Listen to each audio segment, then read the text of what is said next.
오늘 민수기 17장 1절부터 13절의 말씀 가지고 하나님이 택한 자라는 제목으로 하나님의 말씀 선포하도록 하겠습니다.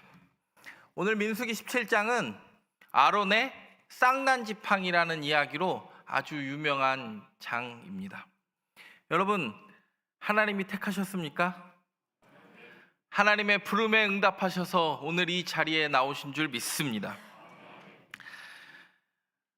하나님이 택한 사람은 어떤 사람인가? 그리고 그 택한 사람은 어떤 태도를 취해야 하는가? 오늘 본문을 통하여 살펴보도록 하겠습니다. 베드로전서 2장 9절의 말씀에 보면 이렇게 이야기합니다. 그러나 너희는 택하신 족속이요 왕같은 제사장들이요 거룩한 나라요 그의 소유가 된 백성이니 이는 너희를 어두운 데서 불러내어 그의 기이한 빛에 들어가게 하시니 아름다운 덕을 선포하게 하려 하심이라. 아멘. 그러므로 너희는 택하신 족속이요 왕같은 제사장이라고 이야기합니다. 이 구절을 통해서 뭐가 나오냐면 만인 제사장설이 나옵니다. 모두는 하나님이 택하시고 부르셨고, 목사만 부르고 사제만 부르는 것이 아니라 모두는 하나님을 만날 수 있는 권리와 능력이 있다. 그게 신약에만 나온 게 아니라 원래 출애굽기 18장에서부터 시작되는 이야기입니다. 근데 하나님이 1대1로 이렇게 만나려고 부르셨는데 사람들이 자꾸 뭐의 의식을 갖냐면 종의 의식을 갖습니다. 아들이라고 자꾸 부르는데 자꾸 자기를 뭐래요? 종이래요. 사랑하는 송정교회 성도 여러분, 우리를 하나님 만나는 제사장으로 택하시고 부르신 이유가 있다고 생각합니다. 그래서 깔뱅은 이런 이야기를 했습니다. 모든 직분은 성직이다. 여러분이 어디에 있든지 무엇을 하든지 하나님의 일을 감당하는 하나님이 택한 사람인 줄 믿습니다. 첫 번째 한번 따라해 보겠습니다. 연약한 자를 택하시는 하나님. 오늘 본문 보면 2절과 3절에 보면 12지파의 지도자를 모아놓고 이렇게 이야기합니다. 지팡이는 그 지파의 능력을 이야기하겠죠. 지파의 지도자의 이름을 써라 이야기해요. 근데 레위 지파만 특별히 뭐라고 이야기하냐면 아론의 이름을 쓰라고 합니다. 여러분, 레위 지파가 원래 아론이 지도자입니까? 아닙니다. 레위 지파 그러면 모세가 지도자입니까? 그것도 아닙니다. 레위 지파는 누가 지도자이냐면 하나님이 직접 다스리는 지파 분기시다라는 걸 신명기 10장 9절에 이렇게 설명합니다. 그러므로 레위는 그의 형제 중에 분깃이 없으며 기업이 없고 내 하나님 여호와께서 그에게 말씀하심 같이 여호와가 그의 기업이시니라. 아멘. 분깃도 없고 기업도 없고 땅도 없는 레위 지파는 누가 직접 다스린다고요? 하나님이 다스린다고 신명기에 6번이나 이 말을 강조합니다. 그러면 여러분, 레위 지파, 특별히 아론은 능력이 많아서 하나님이 선택하십니까? 아니면 연약하기 때문에 이 연약한 아론조차도 하나님이 붙드셔서 쓰심을 선포하기 위하여 아론을 부르셨습니까? 후자입니다. 여러분, 아론 같은 지도자 만나면 인생이 피곤할 것 같으세요? 행복할 것 같으세요?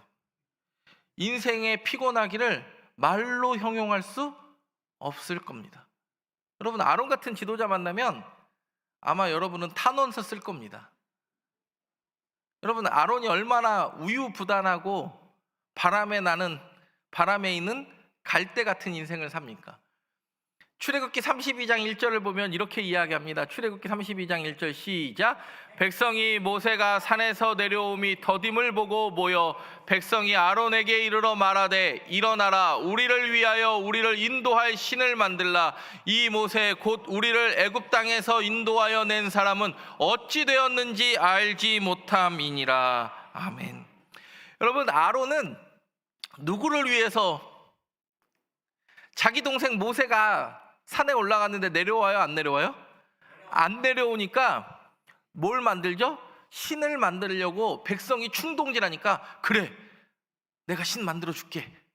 그래서 애굽에서 하던 대로 금 모아서 금송아지 만들고 그 금송아지를 가리켜서 뭐라고 합니까? 이것이 너희를 애굽 땅에서 인도하여낸 너희의 신인이라고 선포한 사람이 대제사장 아론이 한 행동이에요. 이것만 합니까? 출애굽기 12장, 민수기 12장에 보면 사람들이 누구만 존경하는 것 같아요? 모세만 존경하는 것 같으니까, 그것도 자기 동생인데, 그래서 미리암과 아론이 와서 이야기합니다. 야, 모세, 너하고만 하나님이 이야기하셨냐? 나하고는 이야기 안 하셨냐? 반란을 일으킵니다. 그때 하나님이 그 반란을 어떻게 정리합니까? 이 사람 모세는 온유함이 지면의 모든 사람보다 더하더라. 민수기 12장 3절에서 그 반란을 잠재우고 미리암에게는 나병을 줘요. 그러면 아론이 잘못한 게 없어서 나병을 같이 안 겁니까? 아론의 대제사장의 직분 때문에 안 걸리게 하신 겁니까? 안 걸리게 하신 거죠. 네, 아론은 몰라요.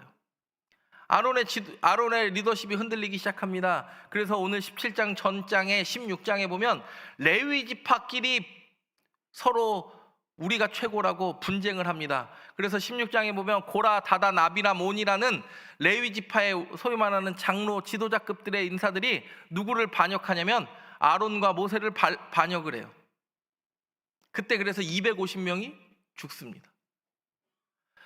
엄청 혼란스럽고 아론의 리더십도 제대로 서지 못한 상황에서 오늘 아론의 쌍난 지팡이의 이야기가 바로 등장하는 겁니다.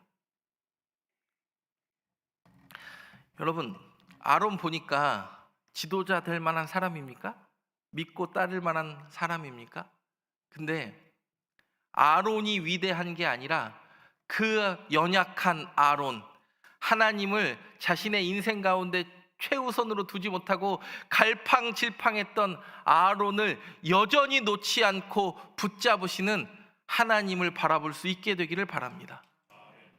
나의 연약함의 원인을 두지 말고 나의 연약함이 아니라 내 연약함 넘어 나의 그 연약함조차도 붙잡아 주시는 하나님이 여러분을 선택하셨습니다. 로마서 5장 6절에 그래서 이렇게 이야기합니다. 우리가 아직 연약할 때 기약대로 그리스도께서 경건하지 않은 자를 위하여 죽으셨도다. 우리가 경건해서 죽으셨다고요? 아니요. 우리가 여전히 연약할 때 우리 그리스도께서 경건하지 못한 우리를 경건하게 하기 위하여 온전한 자리에 옮기기 위하여 죽으셨다, 이렇게 이야기합니다. 그래서 히브리서 5장 2절에도 이렇게 이야기합니다. 그가 무식하고 미혹된 자를 능히 용납할 수 있는 것은 자기도 연약에 휩싸여 있습니다. 그가 친히 인간의 모습을 입고 이 땅에 내려와서 우리를 품는 이유는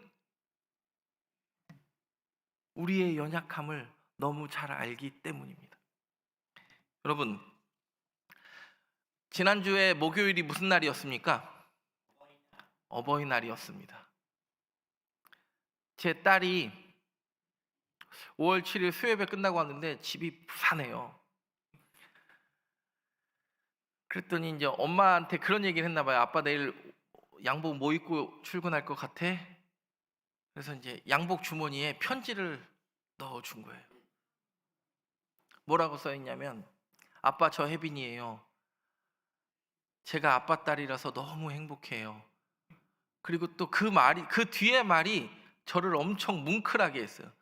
아빠의 기대에 못 미쳐서 죄송해요, 이러는 거예요. 제가 우리 딸한테 기대를 한 적이 없거든요.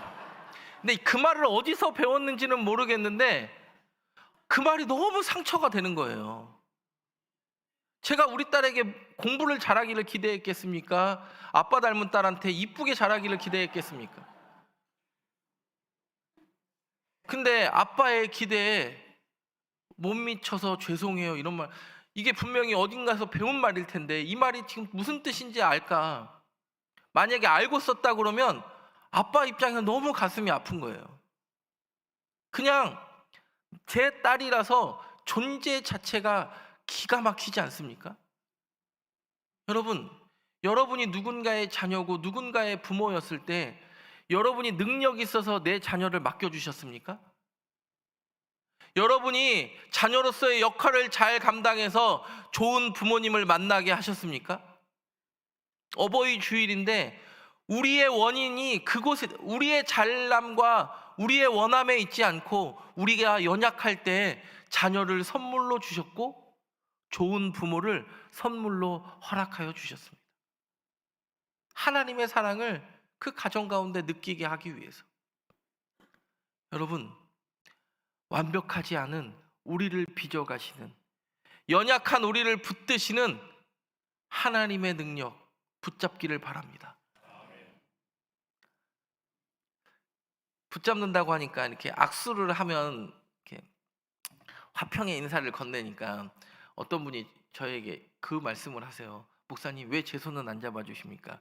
그래서 원래 제가 남자분들은 다 잡아드리는데 여자분들은 혹시나 제가 오해가 생길까봐 그런 일은 없지만 혹시나 하는 마음에 요즘 또 워낙 예민해. 그래서 제가 65세 이상은 언제든지 손을 내밀면 제가 잡아드립니다. 근데 65세 이상은 저랑 20살 차이밖에 안 나기 때문에 조심스럽습니다. 그랬더니 어떤 권사님이 일부 예배 때도 이 얘기를 했더니 가시면서 이런 얘기를 하세요. 목사님, 저는 65세 넘었으니까 손잡아도 되죠? 이렇게. 그래서 제가 이렇게 말씀드렸습니다. 아유, 권사님 50대인 줄 알았는데 65세 넘은 여러분, 목사가 손을 잡아도 기분 좋은 게 신앙생활인가 봅니다. 근데 하나님이 우리의 연약함 가운데 손을 잡아 일으켜 주시는 게 얼마나 기적 같은 일이겠습니까? 하나님이 택한 자로서의 그 사명과 정체성을 저와 여러분들이 잃어버리지 않기를 바랍니다. 나의 잘남에 있지 않고 나의 연약함에 나를 붙드신 하나님의 원인이 있음을 기억하시기 바랍니다. 두 번째로 한번 따라해 보겠습니다. 자는 자를 택하시는 하나님. 이스라엘은 지팡이를, 여러분, 지금 살구나무 우미 트고 순이 피고 꽃이 피고 살구나무 열매가 맺었습니다. 바꿔 이야기하면 살구나무로 지팡이 만들면 부러질까요? 단단할까요? 오늘 정답률이 굉장히 좋아요. 네. 5월 8일도 맞추고 오늘 정답률이 좋은데, 살구나무로 지팡이를 만들면 우리가 아시죠? 감나무나 살구나무는 워낙 부러지기 쉬운 나무예요. 뭘로 만들까요? 지팡이는 원래 올리브 나무로 만들어요. 올리브 나무가 아주 조직이 단단하거든요. 조각하기도 힘들고. 근데 왜 하나님은 올리브 나무로, 그 지팡이, 지도자들의 지팡이는 올리브 나무로 만들었을 텐데 왜 올리브 나무에서 생명력이 있다면 차라리 올리브 열매를 맺는 게, 죽은 나무에서 새 생명 피는 게 더 멋있을 수도 있는데 왜 올리브 나무로 만든 지팡이에서 살구나무 꽃이 피고 살구나무 열매가 맺게 하셨을까? 거기에 정답이 있습니다. 사진 하나를 보겠습니다. 이게 무슨 꽃인지 아십니까? 지금 정답을 많이 알려드렸습니다.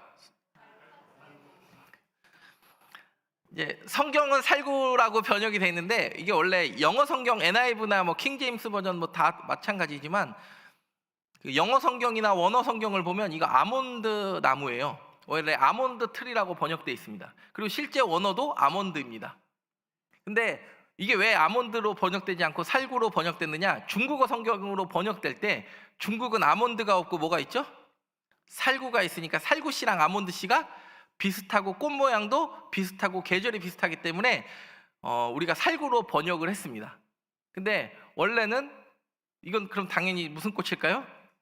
네, 아몬드꽃. 또 다음 걸 보여주면, 또 다음 사진이요. 바꿔 이야기하면 우리는 벚꽃이랑 개나리 피면 뭐 온지 압니까? 이스라엘은 무슨 꽃 피면 봄이 온 줄 알까요? 아몬드꽃 피면 봄이 오는 줄 압니다. 원래 아몬드꽃을 우리가 샤케드라고 하는데 이 샤케드는 히브리어로 아몬드 꽃이라는 의미도 있지만 봄이 옴을 알려서 이제 겨울을 지나고 흔들어 깨운다라는 뜻이 있어요. 흔들어 깨운다. 봄이 옴을 알린다. 왜 수많은 꽃 중에 아몬드 꽃, 아몬드 열매를 맺게 하셨는가? 아론아, 너 연약했는데 내가 붙잡았고, 자는 것 같은 여전히 눈에 보이기에 좋은 것만 따라가는 이 이스라엘 백성들을 너는 뭐 하기 위하여 존재하는 자다? 흔들어 깨우기 위하여 존재하는 자임을 각성시키는 겁니다. 예레미야도 마찬가지입니다. 예레미야도 남유다 망하기 직전에 선지자고, 남유다 망하는 걸 보면서 예레미야 애가를 짓지 않습니까? 그때 예레미야가 소명을 받을 때 무슨 환상을 보여주냐면 두 가지 환상을 보여줍니다. 예레미야 1장에 보면 끓는 가마 환상을 보여줘서 바벨론이 반드시 침공해서 남유다가 망할 것이라는 환상을 보여주고, 두 번째는 살구나무 가지 환상을 보여줘요. 그러면 살구나무 가지는 뭘까요? 아몬드 가지 환상을 보여주면서 예레미야야, 너는 이 백성을 잠에서 깨우치는 존재임을 날마다 각성시키는 거예요. 그래서 출애굽기 25장 33절과 34절을 보겠습니다. 같이 읽겠습니다. 시작.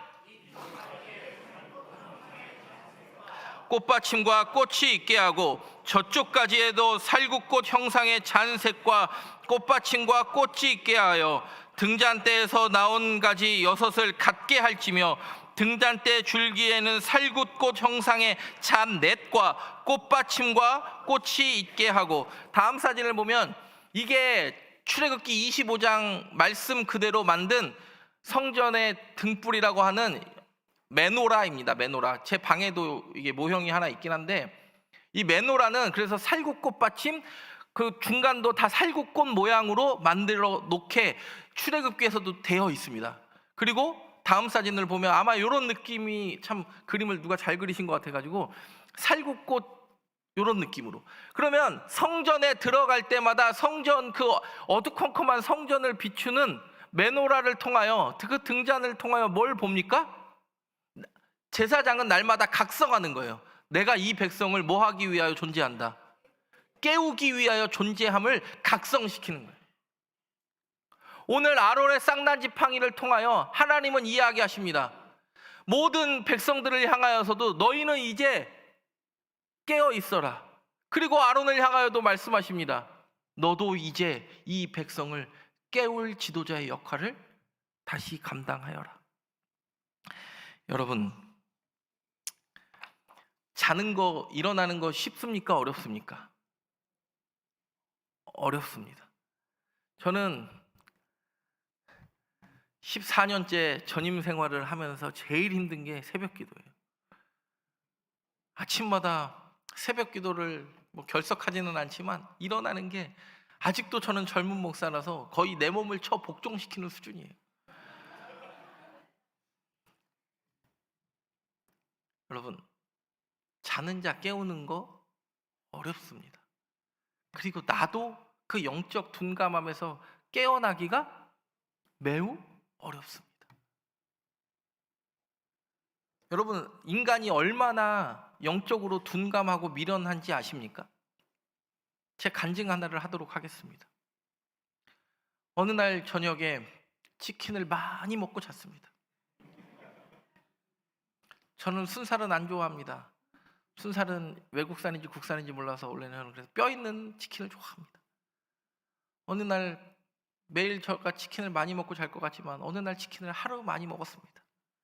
근데 치킨을 먹다 보니까 그 닭뼈가 여기에 딱 걸린 것 같더라고요. 잠이 안 와요. 이게 막 물을 삼킬 때도 닭뼈가 막 계속 왔다, 여기서 왔다 갔다 왔다. 그래서 그 다음날 아침 일찍 병원을 찾아갔습니다. 아는 집사님 내과였는데, 그래도 혹시 몰라서 큰 병원을 찾아갔어요. 왜냐면 닭뼈가 걸려가지고 개복 수술을 해야 될 수도 있고, 내시경을 해야 될 수도 있고. 집사님, 어제 제가 닭뼈를 먹고 잤더니 닭뼈가 여기 걸려가지고 뭘 먹을 때마다 닭뼈가 계속 제 그 위를 찌르는 것 같습니다. 내시경 해가지고 이 닭뼈를 깨부시든지 빼주십시오.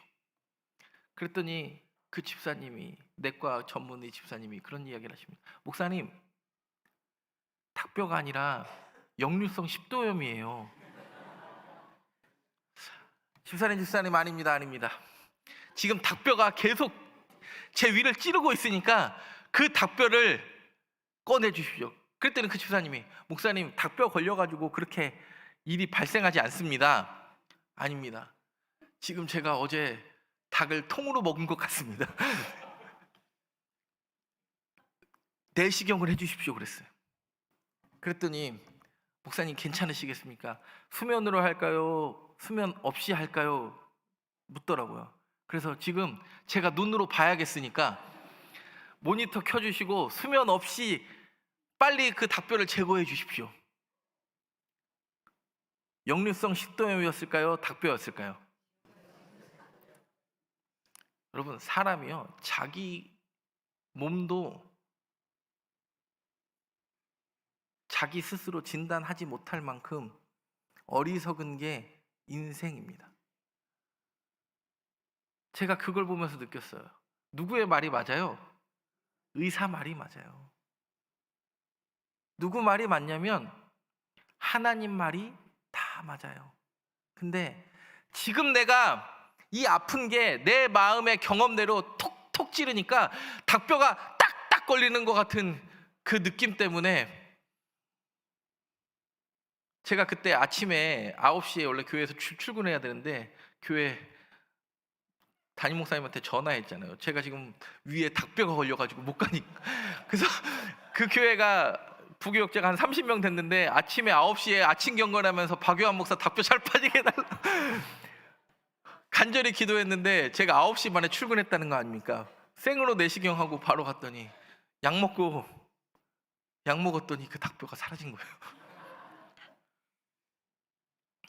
여러분,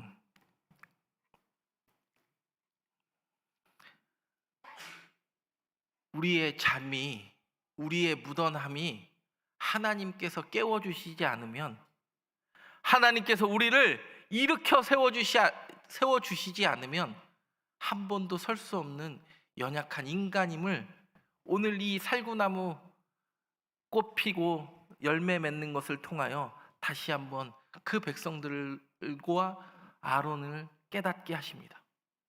저와 여러분이 날마다 잠에서 일어날 줄 아는, 우리의 영적 둔감함을 깨우치고 일어날 줄 아는 봄의 전령사 같은 이 땅에 아몬드 꽃 되기를 간절히 바랍니다. 마지막으로 한번 따라해 보겠습니다. 절망한 자를 택하시는 하나님.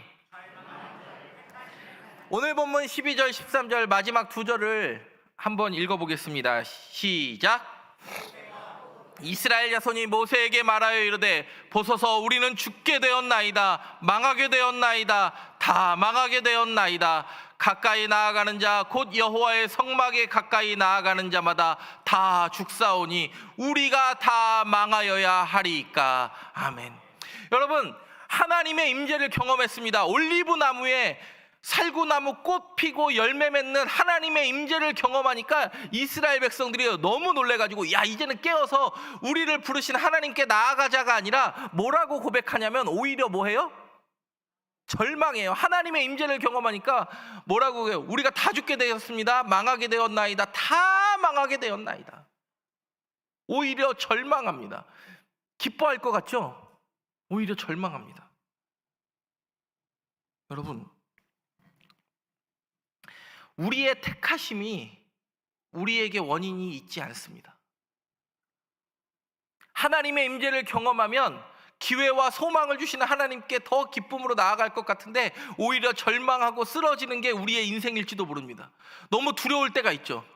저는 하나님의 간과하심이 있다고 믿습니다. 여러분, 로마서에서도 하나님의 간과하심이 있지 않습니까? 하나님이 만약에 우리가 천국 갔을 때 모든 행동을 필름처럼 다 상영해 주시면 나 부끄러워서 하나님과 우리 1대1로 얼굴 보겠습니까? 근데 하나님은 그 부끄러운 우리를 다시 세워서 하나님의 나라로 부르십니다. 잘해서 부른 게 아니라 내 자식이기 때문에 부른 거예요.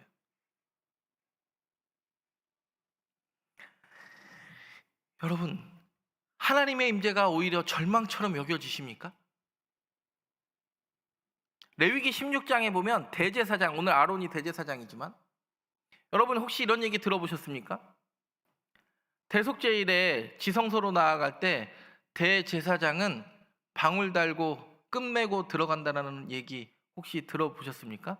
그래서 이제 거기서 죽으면 이렇게 들어갈 수 없으니까 끈으로 잡아맨다.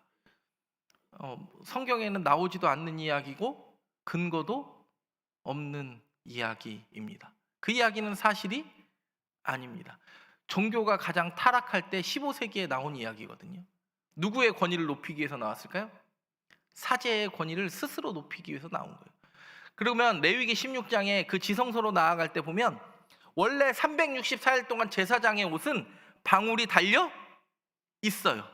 근데 지성소로 나아가는 대속죄일에만 대제사장도 무슨 옷을 입습니까? 흰 세마포 옷으로 갈아입습니다.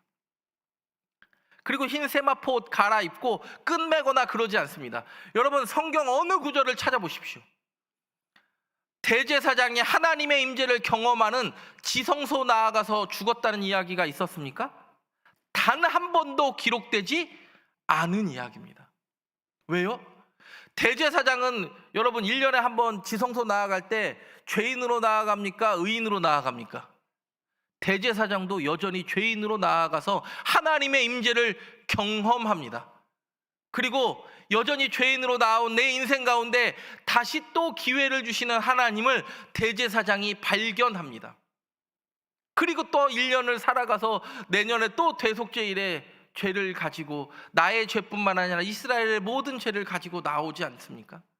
근데 하나님은요, 그 죄를 너 이거 잘못했고 저거 잘못했다고 이야기하지 않고 하나님의 임재는 기회와 소망을 허락합니다. 여러분, 이스라엘 백성처럼 어리석게 하나님의 임재를 보고 우리가 죽게 됐습니다, 우리가 다 망하게 되었습니다 고백하는 것이 아니라 또다시 기회와 회복의 기회를 주시는 그 하나님 바라보고 절망이 아니라 소망으로 일어설 수 있는 저와 여러분 되기를 바랍니다. 하나님이 택한 자는 절망 가운데에서도 하나님의 임재를 통하여 소망을 바라보는 사람입니다. 저와 여러분 가운데 그런 소망의 능력이 있기를, 정말 하나님이 택한 자로서의 모습이 사라지지 않기를 간절히 바랍니다. 기도하겠습니다. 하나님, 감사합니다. 연약한 우리를 택하시고 영적으로 자는 우리를 택하시며 절망한 우리를 택하셔서 소망을 주시니 감사합니다. 하나님이 택한 자로서 이 땅을 살아가는 하나님의 백성 되게 하여 주옵소서. 예수님의 이름으로 기도드립니다. 아멘.